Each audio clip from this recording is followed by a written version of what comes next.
Now that we know what we're looking for and where we might be able to find it, let's get into some nitty-gritty about actual search strategy and how you can combine your terms and order them in such a way that you will be finding the most relevant information in the most efficient way. There are three main concepts to consider when you're combining a sophisticated search that is dealing with various concepts that need to be connected together in the articles that you're finding. The first is dealing with Boolean logic.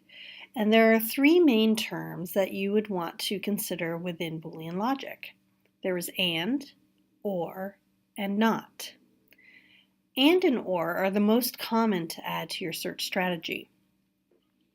By placing an and in between disparate concepts, so cows and farts, for example, you will be narrowing the results because two ideas must show up in the same article.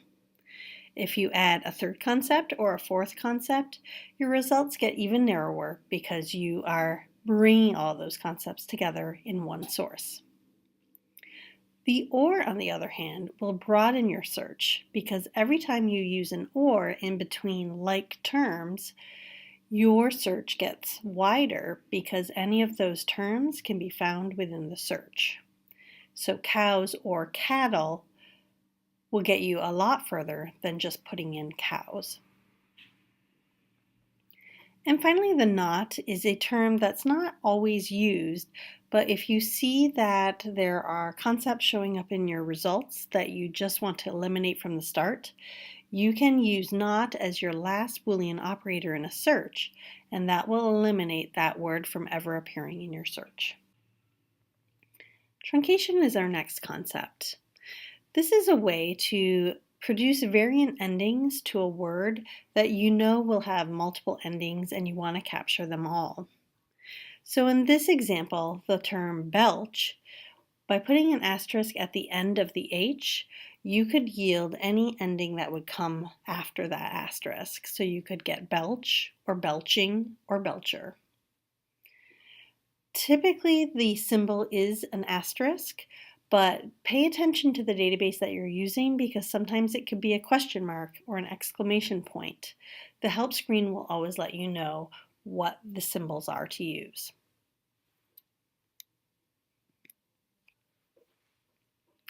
Proximity comes into play when you want two or more terms to be stuck together in that order. So global warming, for example, we'd want to put that into quotes because that needs to be searched as a phrase rather than two separate words. Without the quotes, the database might understand that those two words can show up in your article, but they don't have to be attached to one another. Proximity or quotation marks are especially helpful when you're searching in Google through tons and tons of documents with all various lengths, and you want those words to be stuck together so that you're not finding them in separate places within each document. At this point, let's put together all of our strategies starting from Module 1 and moving into this Module 2. We know what our topic is, we know what kind of information we're looking for, and we have an idea of which database can help us find state-of-the-art solutions. Once we get into Web of Science, we'll be faced with multiple search lines where on each line we can put a different concept that will tie together to produce results that are relevant to the solutions to controlling methane gas emissions from cows. On line 1, we can put in concept 1, which relates to the idea of cows or cattle. Here are some other terms that I thought of that relate to that idea. We have cow or cattle or bovine or livestock, and any other term that you can think of that would be relevant. Notice how cow has the asterisk because we don't know if cow or cows will show up, but be forewarned that cowardly could also show up based on where that asterisk is placed. To concept 1, we add concept 2, which would get at the idea of flatulence. So you'll notice the and in between the two concepts, and then we have a whole host of terms that relate to flatulence or belching. Lots of asterisks here to give flexibility to the different terms, but we also have passing gas put into quotes.